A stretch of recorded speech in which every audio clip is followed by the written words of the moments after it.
5장 3절부터 5절 말씀입니다.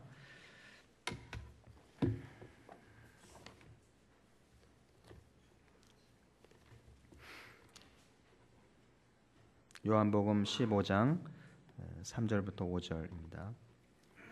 너희는 내가 일러준 말로 이미 깨끗하여졌으니 내 안에 거하라. 나도 너희 안에 거하리라. 가지가 포도나무에 붙어 있지 아니하면 스스로 열매를 맺을 수 없음 같이 너희도 내 안에 있지 아니하면 그러하리라.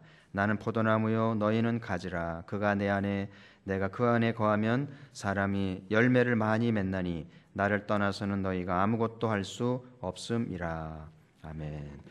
잠시 기도하겠습니다. 하나님, 오늘도 수요 예배로 나아가며 또 빈손 들고 오지 아니하고 우리의 마음을 드리며 또 귀한 물질을 주 앞에 드리면서 예배합니다.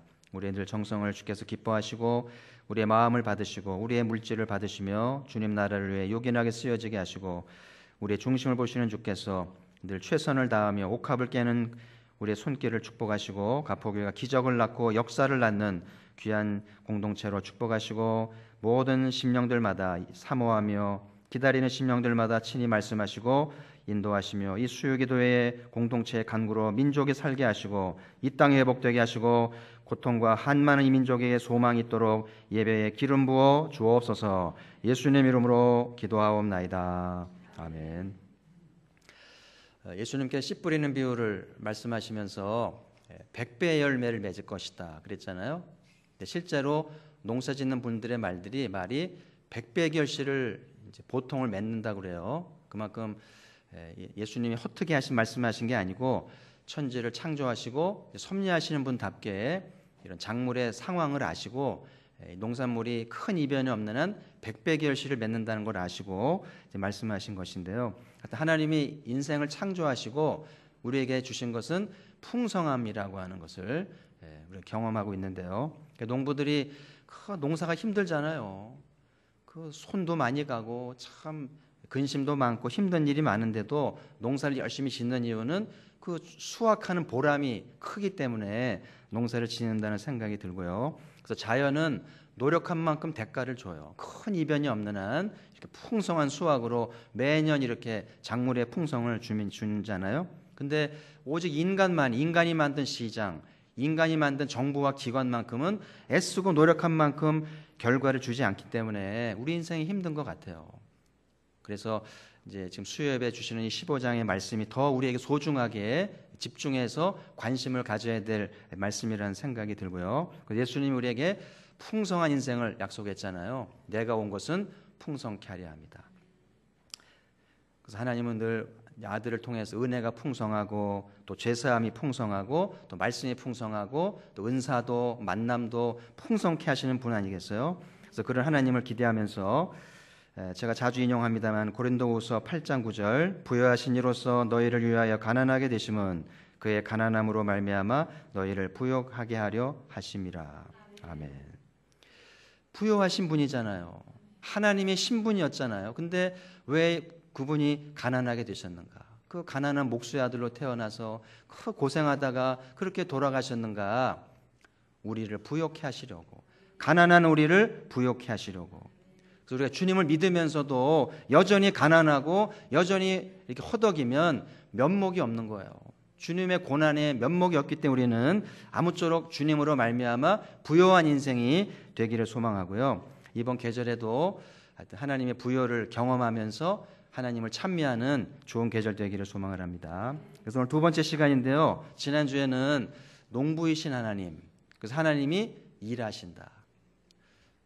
우리 형편을 떠나서 내가 믿는 하나님이 내 인생 가운데 일하시는 것만으로도 우리는 든든한 거예요. 희망이 있는 거죠. 하나님이 일하시잖아요. 하나님을 기대할 수 있는 것이죠. 로마서 8장 28절에 우리가 하나님을 사랑하는 한, 하나님의 목적을 따르는 한 하나님은 모든 것이 합력하여 선을 이루실 것이다. 그래서 오늘 이 저녁에 나는 하나님을 여전히 사랑하는가 확인하시고요. 내 인생은 주님의 목적을 따르고 있는가를 점검할 수만 있다면 우리 인생은 시나리오가 정해져 있어요. 그 작가가 시나리오의 결말을 맺잖아요. 그 작가 마음이 아니잖아요. 대부분 해피엔딩으로 끝나는 것처럼 하나님의 시나리오는 당신을 사랑하는 사람들, 당신의 목적을 쫓는 사람들의 시나리오는 해피엔딩으로 축복된 결말로 되어진다는 사실을 기억하시고요. 우리 궁극적으로 승리할 자들이고 궁극적으로 면류관 받을 자인 줄 믿습니다. 지난주에는 하나님이 열매를 맺게 하시려고 깨끗게 하신다. 그래서 가지를 이렇게 치듯이 깨끗게 하시는데 깨끗함을 두 가지로 말씀을 드렸어요. 한 가지는 단순한 삶. 열매를 맺는 인생은 삶의 동선이 단순해야 돼요. 인간관계가 복잡하면 되지 않아요. 그래서 이제 끊을 건 끊고 정리할 건 정리하면서 심플 라이프를 추구해야 된다는 말씀을 드렸고요. 또 한 가지는 단련하신다. 우리를 단련하신 다음에 열매를 주신다고 말씀을 드렸는데요. 하나님 우리를 단련하신 이유는 믿을 만한 사람이 되게 하시려고, 우리 안에 불순물들을 제거하고 진실된 사람이 되게 하시려고 먼저 고난을 통해서 우리를 깨끗게 하시고 가지를 치신다는 말씀을 드렸어요. 왜 하나님이 굳이 이렇게 고난을 통과하신 다음에 열매 주실까? 그거는 다음 주에 또 소개할 계획이고요. 자, 오늘 이제 4절 5절 중심으로 두 번째 열매 맺는 원리를 나누려고 하는데 4절 앞부분에 보시면 내 안에 거하라 나도 너희 안에 거하리라. 이 말씀은 어려운 말 하나도 없잖아요. 그죠? 내 안에 거하라. 어렵지 않잖아요. 나도 너희 안에 거하리라. 참 단순한데 굉장히 심오한 태평양과도 같은 심오한 말씀이거든요. 오늘 이 말씀을 제대로 깨달을 수만 있다면 얼마나 쾌재를 부를지 좀 생각하시면서 주님 안에 거한다는 건 뭘까? 또 주님이 내 안에 계신다는 건 뭘까? 4절 뒷부분에 보시면 포도나무가 붙어 있지 아니하면 열매를 맺을 수 없음 같이 이런 표현 나오잖아요. 그러니까 결국은 주님이 내 안에, 내가 주님 안에 있는 삶은 다른 말로 하면은 이렇게 가지가 포도나무에 붙어 있는 것처럼 주님께 붙어 있는 것으로 이제 비유가 될 수 있는 것이죠. 그러니까 열매를 맺으려면 주님께 붙어 있어야 되는, 가지가 나무에 붙어야 열매를 맺는 거 아니에요? 그래서 여러분이 우리 교회 주변에 자연이 많기 때문에 길을 가다가 꽃을 보든지 나무를 보면 이렇게 아름답고 좋으면 꺾잖아요. 꺾지 마세요. 가지를 꺾으면 열매를 맺을 수 없다는 것이죠. 그리고 가끔은 이제 교회 장식한다고 꺾어놓은 분도 있는데요. 주님 영광을 위한 것이니까 그 나무가지 정말 미안한 마음으로 열매를 못 맺겠구나. 용서를 구하고 주님 영광을 위해 쓴다고 생각하시고 하시기를 바라고요. 어쨌든 오늘 내 안에 거하라 나도 너희 안에 거하리라는 말씀은 주님께 붙어 있으라는 말씀인데요. 그래서 저는 이거를 좀 다른 말로 정리하면 그리스도께 붙어 있는 삶, 다시 한번 그리스도와 연합하는 삶이라고 표현을 할 텐데요. 한번 따라해 보시죠. 그리스도께 붙어 있는 삶. 이 그리스도께 붙어 있는다는 게 뭘까? 함께 고민을 하면서 하여튼 이 가지는 어떻게든지 나무에 붙어 있어야 열매를 맺잖아요, 그죠? 꺾이는 순간 열매는 없는 거예요. 그래서 저는 이런 좀 생각을 해봤는데요. 이제 가지의 항변이라고 할 수 있겠는데 가지의 다짐이라고 할 수 있겠고요. 누가 꺾으려고 해도 나는 꺾이지 않을 것이다.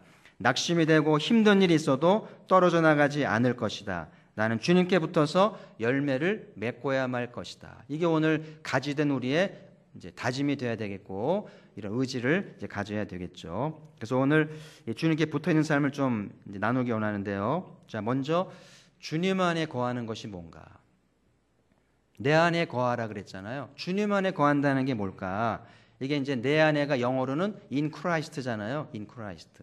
예수님 안에. 이 사도 바울의 편지에서 이 주 안에서 이 표현은요. 약방의 감초 같고요. 모든 약방의 감초는 빠지잖아요. 감초는 기본입니다. 그 in Christ가 그런 거예요. 내 안에. 또 다른 말로 하면은 호텔에 지배인이 가지고 있는 마스터 키와 같은 거예요. 그 주인의 그 지배인의 열쇠는요. 모든 방을 여는 키입니다.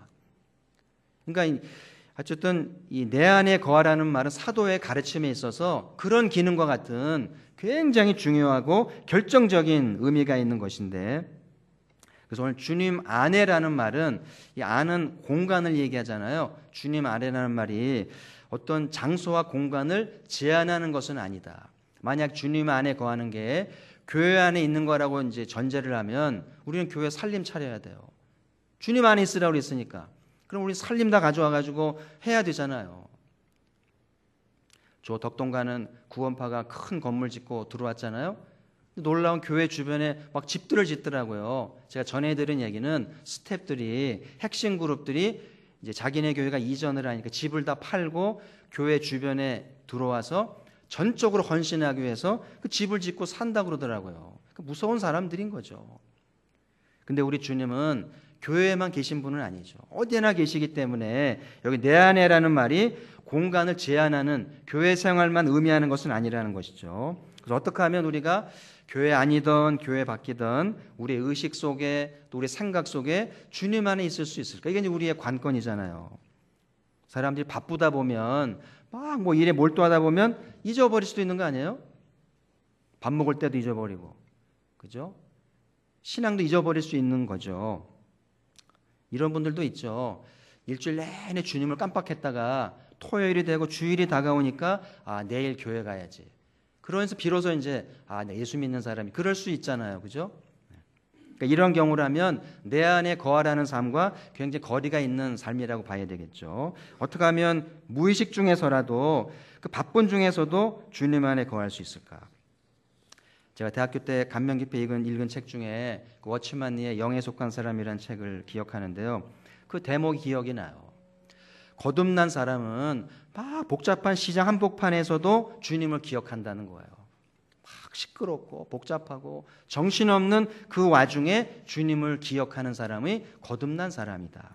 막 복잡한 서류를 작성하고 중요한 논문을 쓸 때도 주님을 기억한다는 거예요. 거듭난 사람이라면.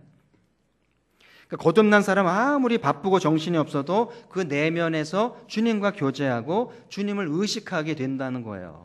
저도 이제 대학교에 가서 거듭남을 경험해 보니까 그 말이 일리가 있는 거예요.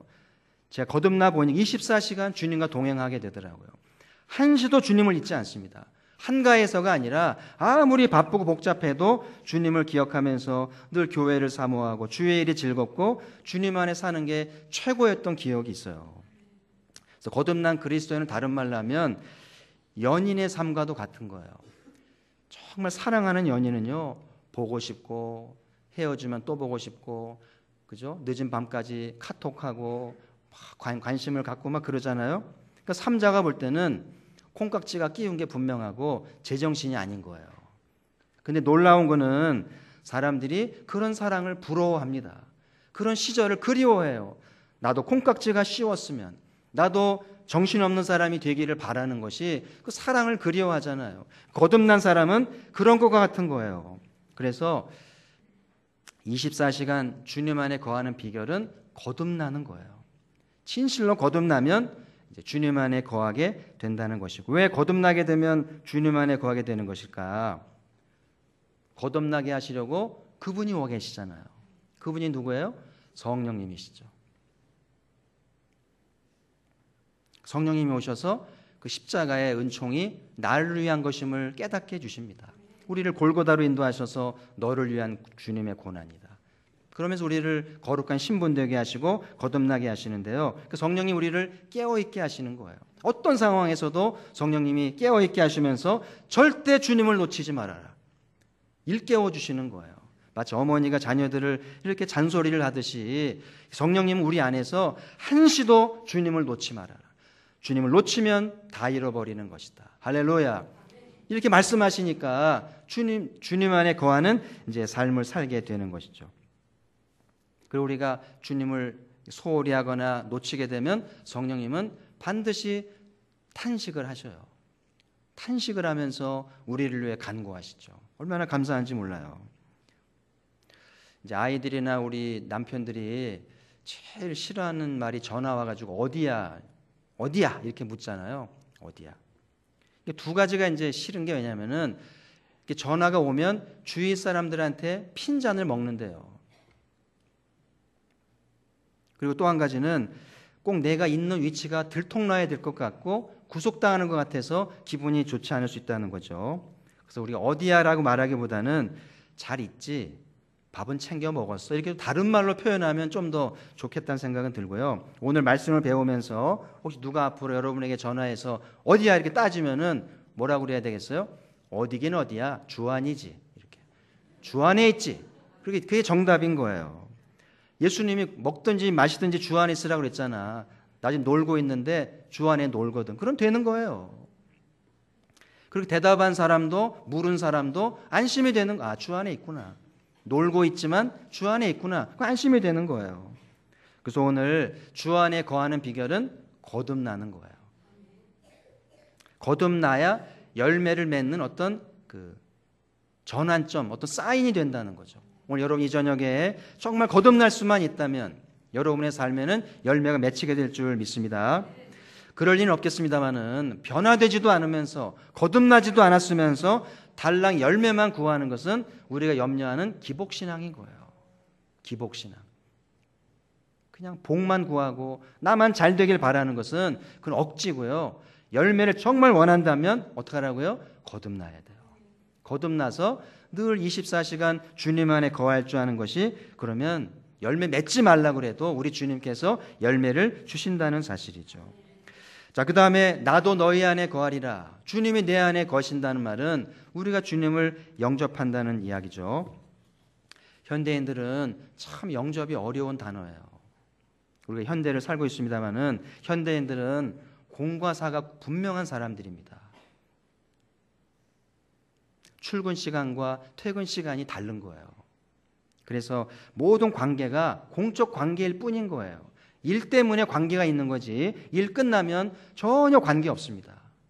남남이 되는 거예요. 또 그 다음날 출근하면 그냥 관계가 되는 거고 일 끝나면 남남이 되는 거고.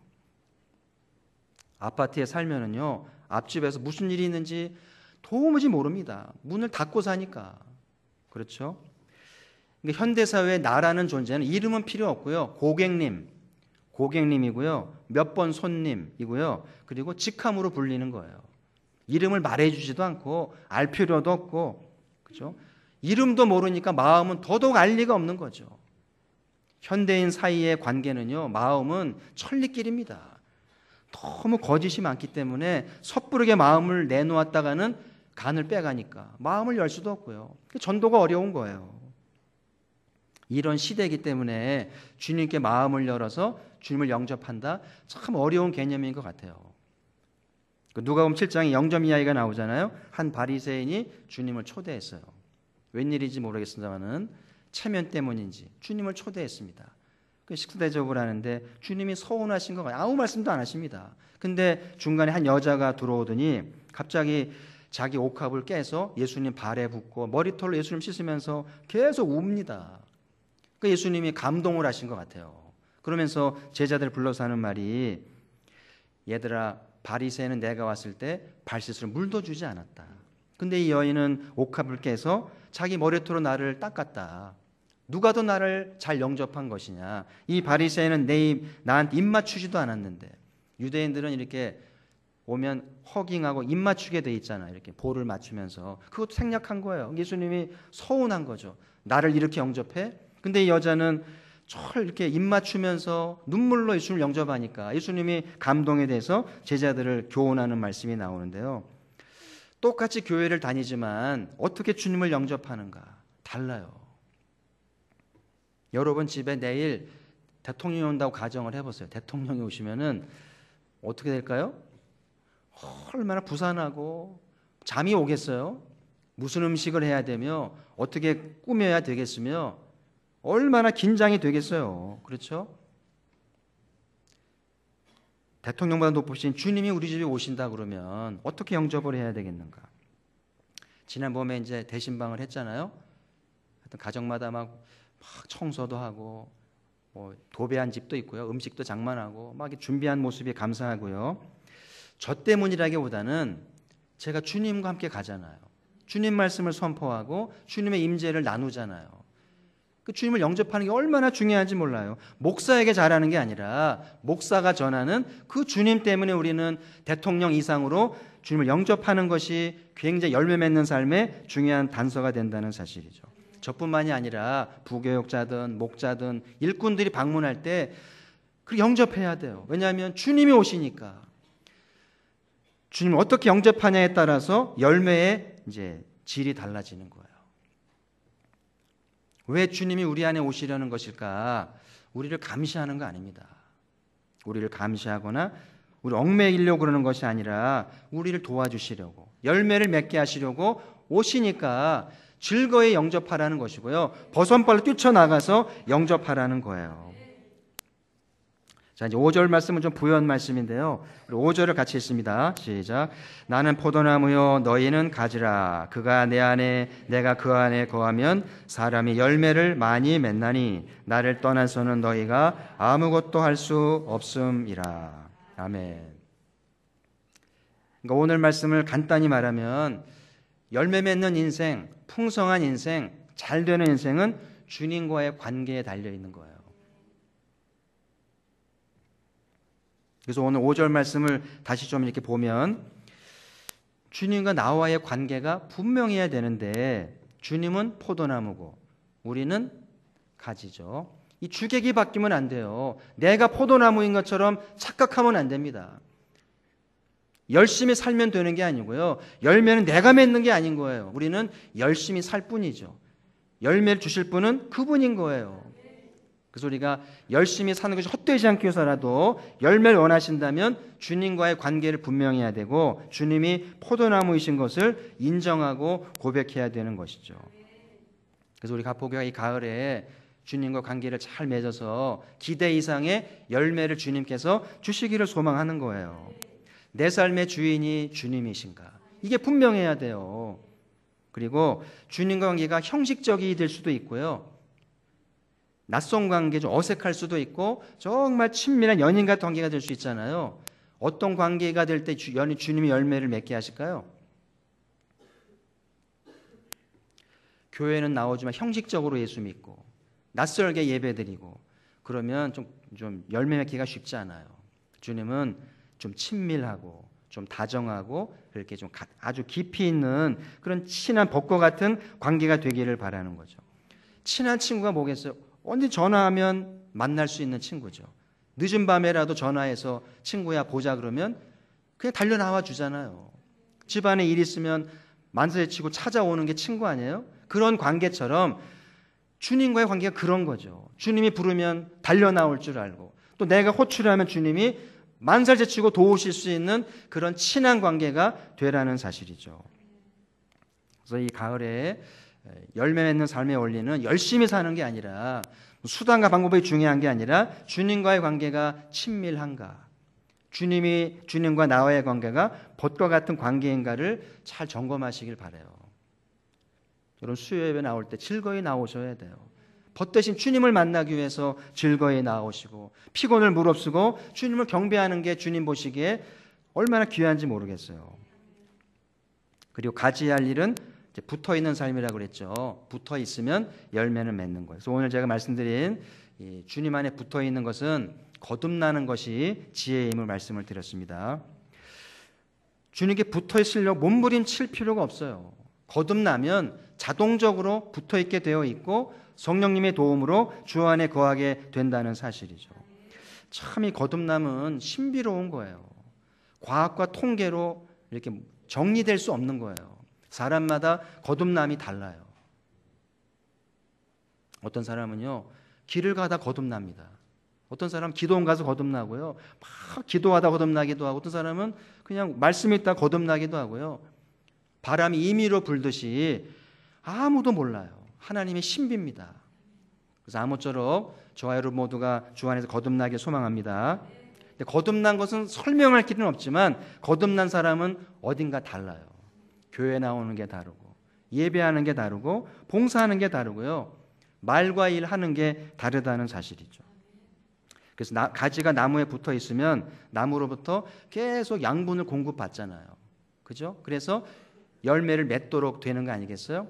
그러니까 그러니까 주님 안에 붙어 있다는 것은 주님과의 친밀감을 통해서 주님의 은혜를 받고 주님의 사랑을 받고 주님의 지혜를 받고 열매를 맺을 때까지 주님께서 온갖 좋은 거를 주시는 거예요.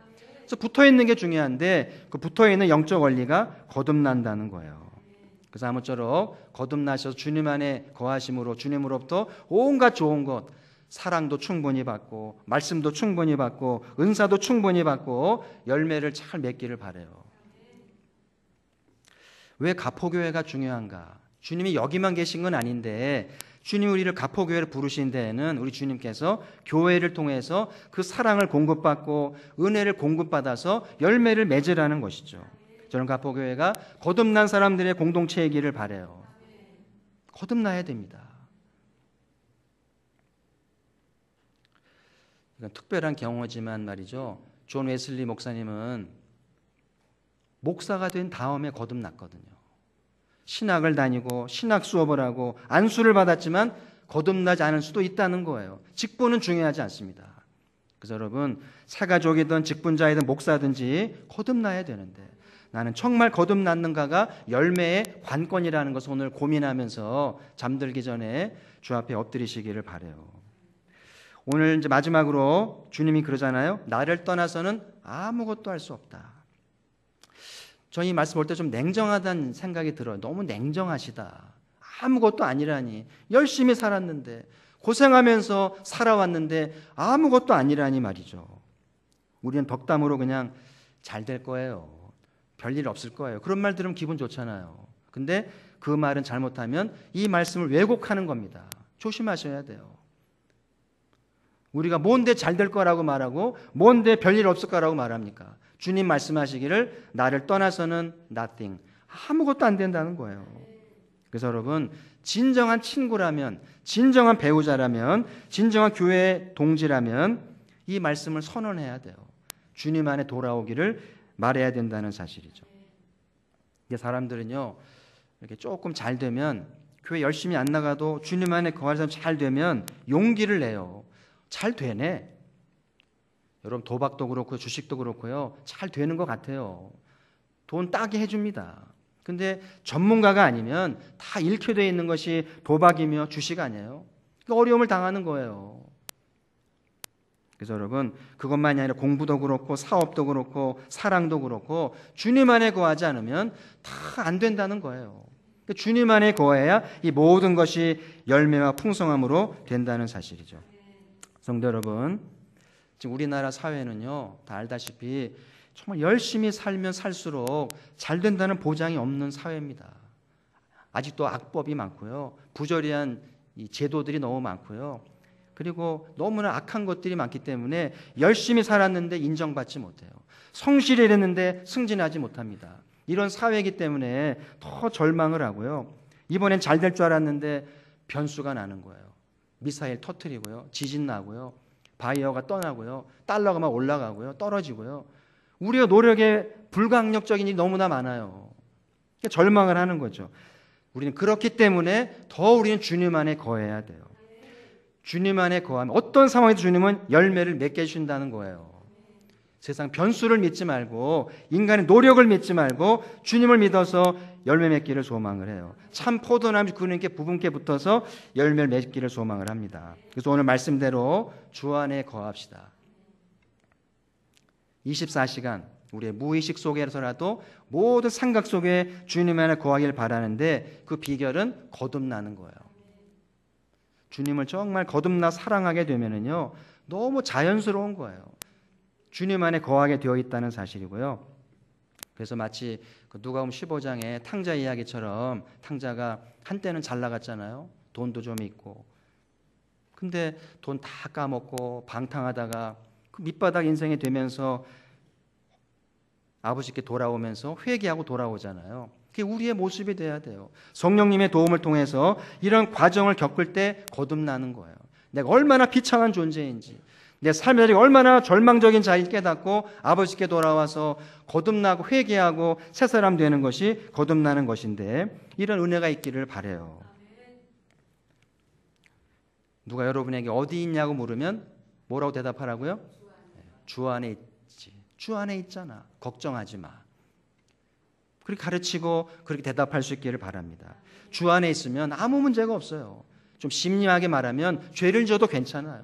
주 안에 있으면 주께서 용서해 주시고 긍휼을 베푸시기 때문에 문제될 것이 없다는 사실이죠. 성도 여러분, 주님을 영접하시되 VIP로 영접을 합시다. 주의 일꾼들을 믿음으로 영접하시면 언젠가 진짜 주님이 오셔서 우리의 집안, 우리의 미래도 아름다운 열매 줄 줄 믿습니다. 그런 마음으로 일꾼들을 영접하고 목자들을 따르고 주의 일을 참여하기를 소망을 합니다. 그래서 이런 약속을 우리는 받았기 때문에 현실에 쫓기지도 마시고 일에 집착하지도 말고요. 말씀대로 우리의 관심사는 주님입니다.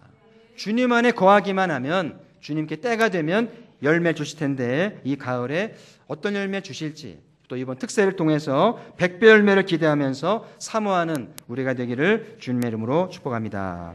오늘 말씀을 들으시고 기억하면서 하나님 거듭나기 원합니다.